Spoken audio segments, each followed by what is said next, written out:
श्री महावीराय नमः। जय आत्म, जय आनंद, जय देवेंद्र, जय शिव, जय शशिकांता, जय सरिता, जय अजय, जय मंजुला।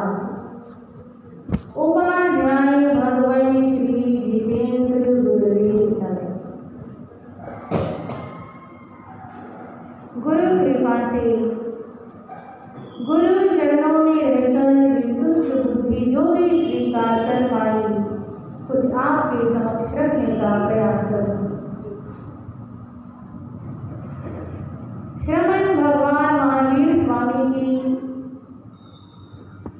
पावन पवित्र आनंददायी कल्याणकारिणी वाणी,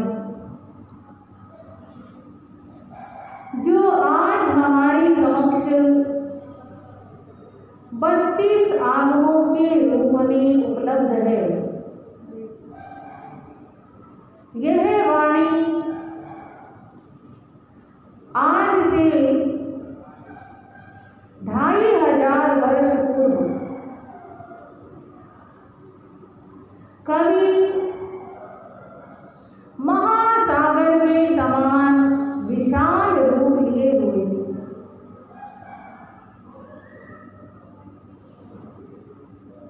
परंतु समय के साथ साथ उस विशाल सागर की तरंगें घटने लगी। समय संसार की हर चीज पर अपना प्रभाव डालता है। समय कितनी तेजी से घूमता है, ये बहुत बाद में पता चलता है। जिस समय समय का चक्कर घूम रहा है, उस समय पकड़ने नहीं आता, बाद में पता चलता है कि ये क्या हो गया।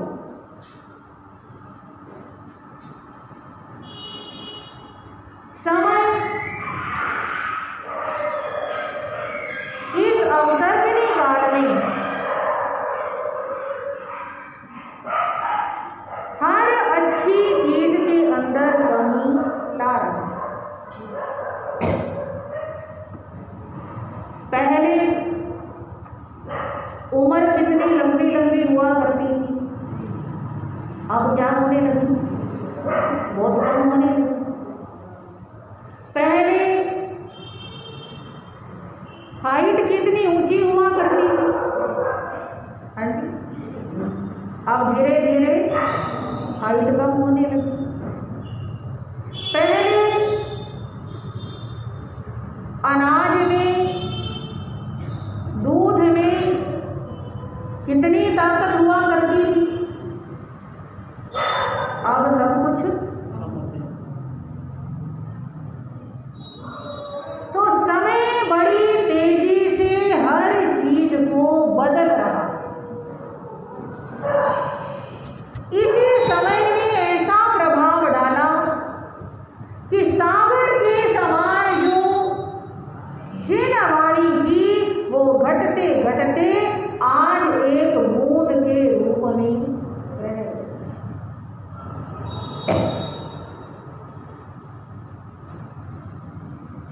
समय के साथ साथ जहां शरीरों की शक्तियों में अंतर आ रहा है, वहीं मन के भाव भी पहले जैसे। पहले कितनी सहन शक्ति होती, माता पिता अपने जवान बेटे को भी थप्पड़ मार देते थे तो बेटा आगे बोलता नहीं था, इज्जत होती थी, बड़ों की शर्म होती थी। पर आज जरा सा किसी को प्यार से समझाने का समय भी नहीं, साधारण सी बात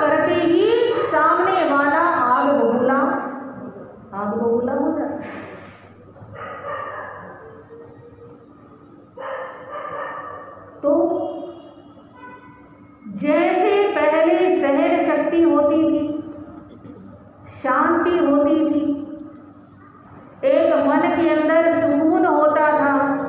समय के साथ साथ क्या होता जा रहा है? कम होता। भगवान श्री महावीर स्वामी जी के निर्वाण के 160 वर्षों के बाद की घटना।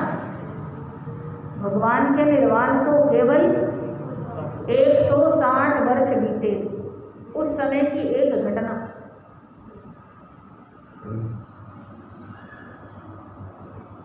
एक महान आचार्य हुए, आचार्य श्री संभूत विजय जी महाराज। कौन? आचार्य श्री संभूत विजय जी महाराज। उन्होंने देखा कि समय के साथ साथ लोगों की स्मरण शक्ति भी क्या हो रही है? कम हो रही है। पहले एक बार सुनकर के पाठ याद हो जाता था और अब बार बार सुनकर भी याद नहीं रहता। तो उन्होंने प्रयास किया कि आगम वाणी, जिन वाणी, वीतराग वाणी, भगवान महावीर के संदेश उपदेश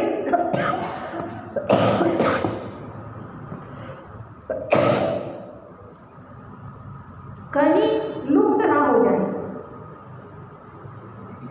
क्योंकि अभी तक तो केवल स्मृतियों में ही थे, अभी तक नहीं लिपिबद्ध नहीं थी। तो जिस हिसाब से स्मरण शक्ति घट रही है, उस हिसाब से कहीं ये सारी वाणी लुप्त ना हो जाए और भगवान के दिव्य संदेश अगर लुप्त हो गए तो जनता को मार्ग कौन दिखाएगा? उन्होंने एक सम्मेलन किया। उस सम्मेलन के अंदर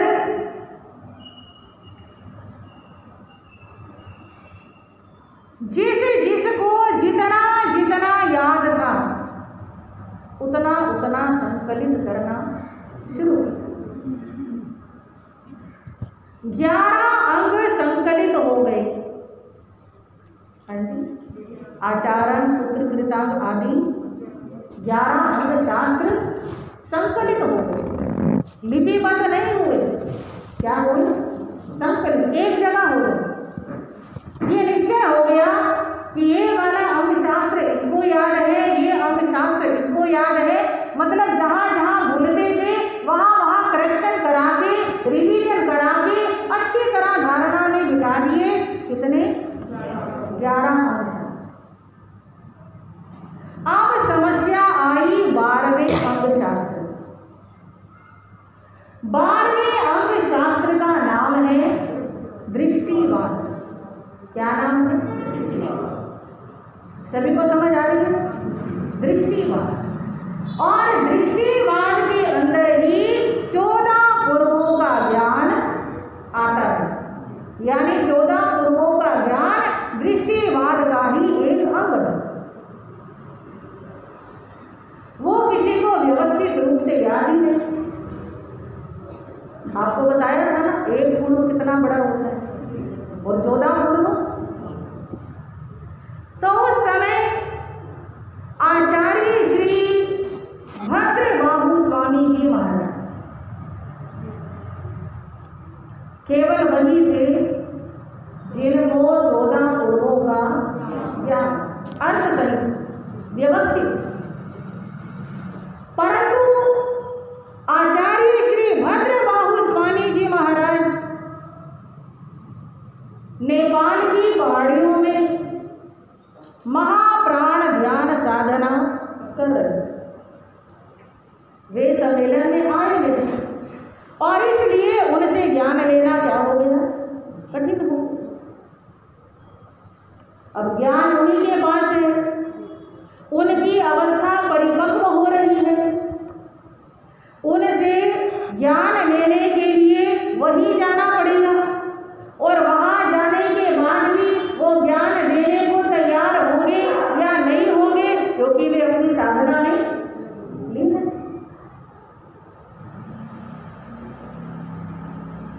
चतुर्विद संघ के सामने प्रश्न आ गया कि अगर वे किसी को ज्ञान दिए बिना चले गए तो ज्ञान क्या हो जाएगा? लुप्त हो जाएगा। तो संघ ने आचार्य भद्रबाहु स्वामी जी महाराज के पास जाकर के विनती की,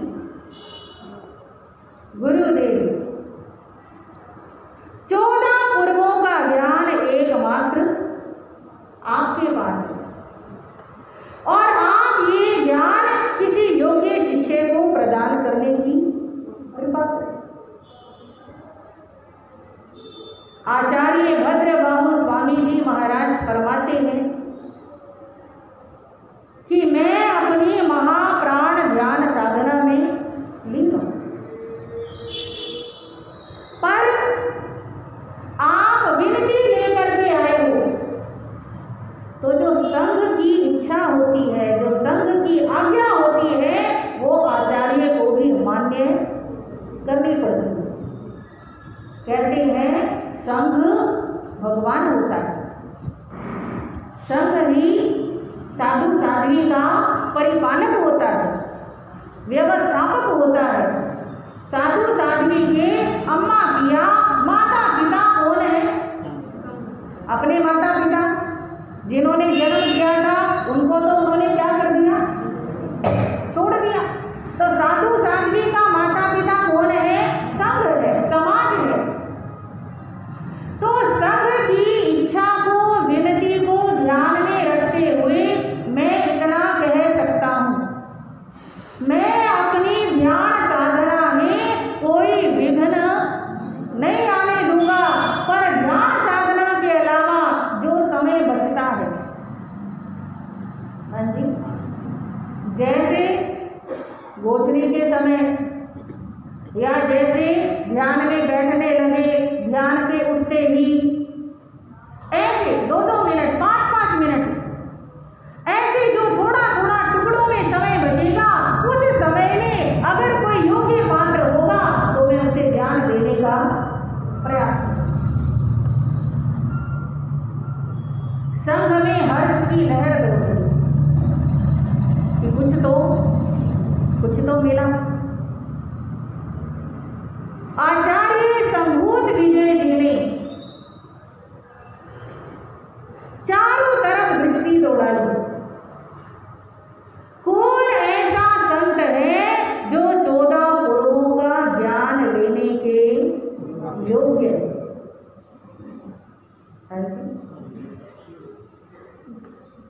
आप पानी भी पीते हो तो पहले गिलास में झांक कर कि गिलास साफ है या नहीं। और ज्ञान जिसे देना हो उसके लिए तो योग्य अयोग्य की परख करना अनिवार्य होता है। जैसे पिता के 2 बेटे हैं, एक योग्य है एक नालायक है, तो पिता अपनी संपत्ति की जिम्मेदारी योग्य को ही देगा। जो योग्य है वो अयोग्य का भी पालन पोषण कर लेगा, पर अगर नालायक को चाबी पकड़ा दी वो तो 1 मिनट में खराब कर देगा। ज्ञान देने के लिए योग्यता की परख अनिवार्य है। आचार्य संभूत विजय ने देखा मेरा एकमात्र शिष्य है स्थूलीभद्र। हाँ जी, बड़ा पवित्र नाम है, बड़ा प्यारा नाम है, सभी बोलिए क्या नाम है? स्थूलीभद्र। स्थूलीभद्र पर दृष्टि गई कि ये शिष्य योग्य है जो क्या कर सकता है? ज्ञान प्राप्त कर सकता है। और इस इसके पीछे स्थूलीभद्र के जीवन की एक घटना छिपी हुई कि स्थूलीभद्र पर ही नजर क्यों गई। ऐसा कहते हैं स्थूलीभद्र अमात्य शकधाल का पुत्र, अमात्य शकधाल, और माता का नाम था लक्ष्मी। ये 2 भाई थे और इनकी 7 बहनें थी। याद करते रहना, पिता का नाम शकडाल, माता का नाम लक्ष्मी, 2 भाई और 7 बहनें।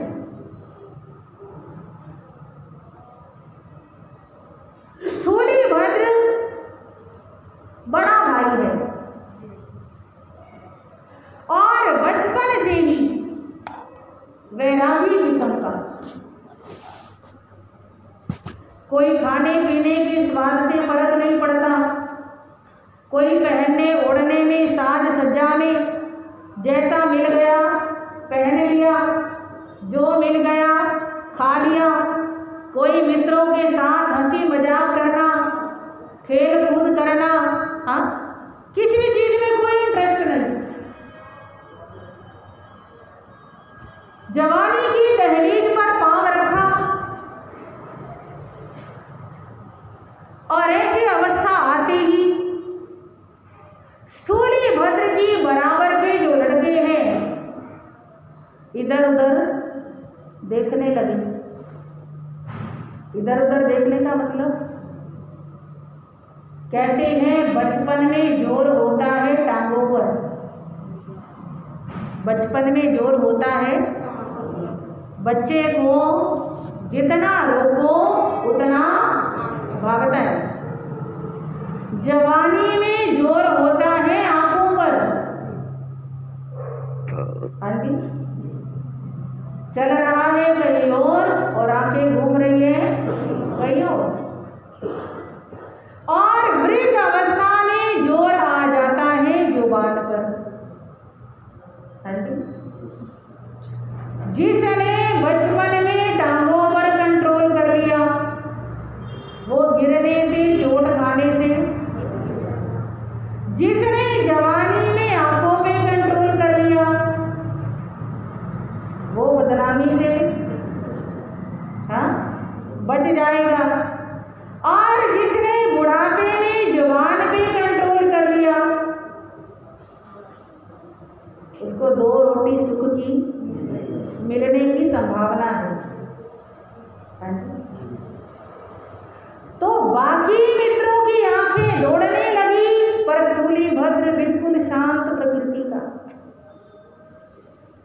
अमात्य शकडाल विचार करने लगे कि अगर स्थूलीभद्र ऐसा रहेगा तो इसका विवाह कैसे होगा, आगे वंश कैसे चलेगा। ये इतना बुद्धिमान है, इतना मेधावी है कि अगर इसकी संतान हुई तो वो भी, हाँ जी, बड़ी मेधावी होगी, पर इसका ध्यान मैं संसार की तरफ कैसे आकर्षित करूं। अब संसारी आदमी तो संसार की सोचेगा। पिता शकडाल ने स्थूलीभद्र के मित्रों से कहा, तुम कुछ ऐसा प्रयास करो जिससे इसका मन किसमें लगने लगे, संसार में लगने लगे। बड़ा प्रयास किया मित्रों ने, पर जो अंदर से स्वभाव जिसका होता है उसको बदलना आसान नहीं होता, बड़ा मुश्किल होता है। आखिर पिता ने कहा, कैसा भी करो, प्रयास करके, कोशिश करके इसे एक बार रूप गोशा वेश्या के पास ले जाओ। देखो पिता अपने पुत्र को, हाँ जी, कहाँ भेज रहा है, वेश्या के पास। और उस जमाने में जो वेश्या होती थी वो भी केवल वेश्या ही नहीं होती थी, रूपकोशा जैसी वेश्या भी कहने को वेश्या है, पेशा वेश्या वाला है, पर बड़ी गुणवान, गुणज्ञ, कलावान, स्त्रियों की 64 कलाओं में पूर्ण हुआ करती। स्थूलीभद्र को वेश्या के पास ले जाया गया और उस वेश्या ने ऐसा नृत्य करके दिखाया, सरसों के दाने पे खड़ा होके नृत्य किया पर दाना हिला नहीं। हाँ जी, बात समझ में आई? कितना शरीर को साधा हुआ, कितना अभ्यास उसका परिपक्व था। जब उसने संगीत गाया तो ऐसा संगीत गाया कि स्थूलीभद्र उसके संगीत में तल्लीन हो। एक तरफ रूप है और रूप के साथ गुण है, कुछ काम रूप ने कर दिया और कुछ काम उसके गुणों ने कर दिया। पहले गुणों की तरफ आकर्षित हुआ और फिर रूप की तरफ ऐसा आकर्षित हुआ। 12 साल बीत गए। हाँ जी, 1-2 दिन, 1-2 साल नहीं, 12 साल उस वेश्या के महल से बाहर भी नहीं निकला। इधर पिता इंतजार कर रहे हैं कि वो आए।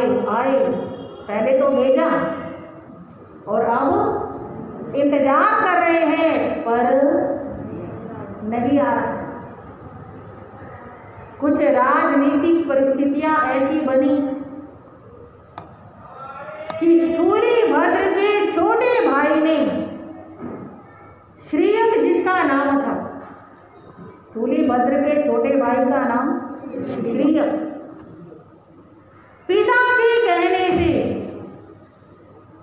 राज दरबार के अंदर, भरे दरबार के अंदर अपने पिता का कत्ल कर दिया। राजनीति बड़ा कुछ करा देती। कुछ परिस्थितियां ऐसी बनी, श्रीयक ने पिता का कत्ल किया। अंतिम संस्कार के लिए बड़े बेटे को बुलाया गया। अभी तक तो पिता प्रयास करते रहे, पर जब पिता नहीं रहे, सूचना मिली, एकदम आया, पिता का संस्कार किया, सारी बात पता चली, सारे संसार से ही बैराम हो गया। हाँ जी, इतनी बुरी तरह से वेश्या की मुट्ठी में था, पर जब वैराग हुआ, कहते हैं 2 प्रकार की मक्खी होती है। एक मक्खी वो होती है जो मिठास को चखने के लिए शहद पर बैठती है। शहद पर अगर मक्खी बैठ जाए तो क्या होता है? उसके कोमल पंख उस शहद के अंदर लिपट जाते हैं और वो मक्खी बैठने के बाद उड़ना चाहे तो उड़ नहीं सकती। एक मक्खी वो होती है जो मिश्री के ऊपर बैठती है। मिश्री पर बैठी हुई मक्खी मिठास भी लेती है और जब उड़ना चाहे उड़ भी सकती है। स्थूलीभद्र मिश्री पर बैठी हुई मक्खी के समान, एक झटके में सारा कुछ छोड़ दिया। राजा ने कहा, अपने पिता की गद्दी के ऊपर आपका अधिकार है, क्योंकि बड़े बेटे आप हो, आपके पिता नहीं रहे तो अमात्य की पदवी आप स्वीकार करो, आप अमात्य बनो। पर स्थूलीभद्र कहता है, जिस पद के कारण मेरे पिता की मृत्यु हुई और मेरे भाई को कत्ल करने का पाप कमाने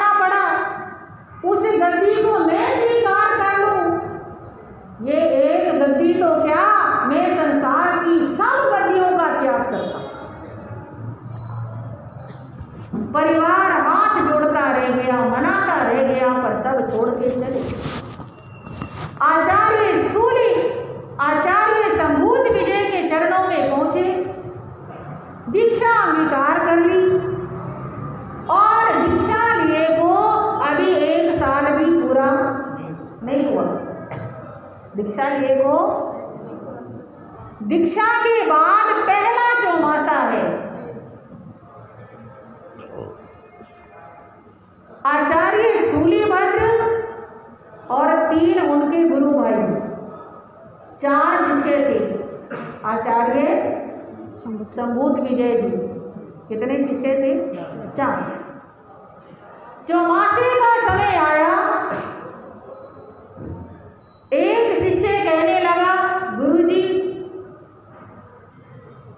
मेरी भावना है इस बार का चातुर्मास मैं कुएं की मंडेर पर करूं। कुआं होता है, आपने देखा, उसकी मंडेर होती है, कितने चौड़ी होती है, बस उसके ऊपर करूं,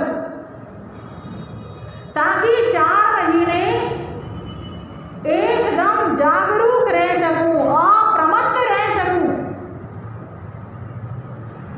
जरा सी भी नींद आई, जरा सा भी आलस आया तो गए कुएं में। तो अप्रमत्तता की साधना के लिए मैं चाहता हूं 4 महीने कुएं की मंडेर पर बिताऊं। गुरुजी ने कहा तथास्तु। दूसरा शिष्य कहने लगा, गुरुजी मेरी भावना है मैं ये चौमासा शेर की गुफा के सामने करूं। हाँ जी। तीसरा कहने लगा, गुरुजी मेरी भावना है मैं ये वाला चौमासा जहां सांप का बिल है वहां पर करूं, खड़ा होकर के। गुरुजी कहते तथास्तु। नंबर आया स्थूलीभद्र जी का। स्थूलीभद्र कहने लगे, गुरुजी मेरी भावना है मैं ये चौमासा रूपकोशा वेश्या की चित्रशाला में करूं, जहां पर जवानी के 12 बसंत बिताए हैं और जो रूपकोशा वेश्या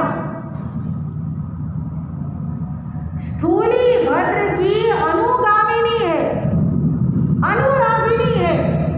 वेश्या वाला काम नहीं। वेश्या तो पैसे की सगी होती है। जब तक पैसा आ रहा है तब तक तू मेरा प्यारा है, पैसा आना बंद हुआ ते तू क्या, तेरे जैसे 1000 है। ये वाला काम रूपकोशा का नहीं। मैंने बताया ना, वो आम वेश्याओं की तरह वेश्या नहीं, वो रूपकोशा वेश्या जब से स्थूलीभद्र छोड़ करके गया तब से पलक पावड़े बिछा करके क्या कर रही है, इंतजार कर रही है। इतने सालों का प्यार है, कभी तो स्थूलीभद्र आएगा। हाँ, एक इंतजार है, एक आशा है, एक भरोसा है, स्थूलीभद्र आएगा आएगा आएगा। इधर वो इंतजार कर रही है, उधर स्थूलीभद्र क्या कह रहे हैं, गुरुजी मैंने ये चौमासा कहाँ करना है, रूपकोशा की चित्रशाला में। और गुरुजी ऐसी आज्ञा। हाँ जी।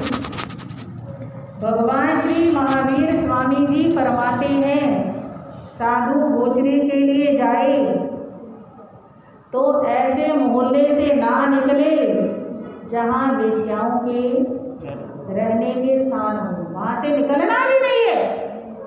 और वो क्या कह रहे हैं, चौमासा करना। क्या होगा ये आपको कल बताने का प्रयास